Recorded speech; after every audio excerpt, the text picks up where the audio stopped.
বৃষ্টি কমলেও আশঙ্কা থেকেই যাচ্ছে। ঝাড়খণ্ডের ব্যারাজগুলির ছাড়া জলে প্লাবন পরিস্থিতি তৈরি হয়েছে দক্ষিণবঙ্গের কয়েকটি জেলায়।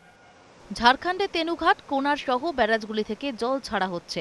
তার জেরে চাপ বাড়ছে মাইথন ও পাঞ্চেতের ওপর। জল ছাড়া বাড়িয়েছে পাঞ্চেত ও মাইথন। এর ফলে জল ছাড়তে হচ্ছে দুর্গাপুর ব্যারাজ থেকেও। বুধবার থেকে আরও বেশি জল ছাড়া হবে বলে জানিয়েছে ডিভিসি কর্তৃপক্ষ। ঝাড়খণ্ডে বৃষ্টি হওয়ায় চাপ বাড়ছে বলে দাবি ডিভিসির। এই পাশটা কিন্তু পুরো ঝাড়খণ্ড এবং ঝাড়খণ্ডে প্রবল বৃষ্টিপাত হচ্ছে।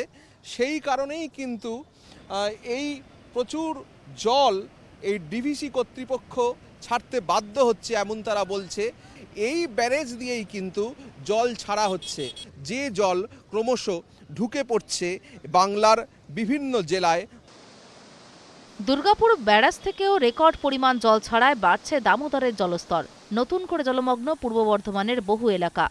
ডিভিসির ছাড়া জলে বন্যায় ভাসছে দক্ষিণবঙ্গের বেশ কয়েকটি জেলা। নতুন করে জল ঢুকছে রায়না ও জামালপুরের বহু এলাকায়। রায়নার সাঁকটিয়া, মুগুড়া, আনগুনা সহ বিভিন্ন গ্রাম এখন জলের তলায়। সেই জলে প্লাবিত হচ্ছে হুগলির বহু এলাকা।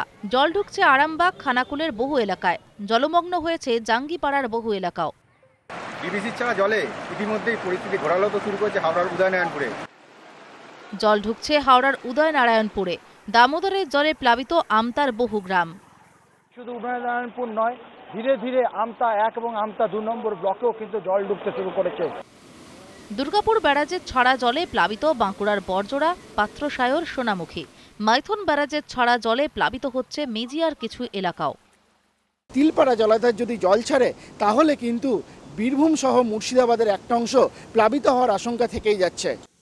হিংলো ব্যারাজের ছাড়া জলে প্লাবিত ভীমগড় ও পাচড়ার মাঝে 60 নম্বর জাতীয় সড়ক। কোপাই নদীর ওপর কুলতর ব্যারাজের ছাড়া জলে প্লাবিত বীরভূমের কঙ্কালীতলা এলাকা। Bureau report, ETV news Bangla.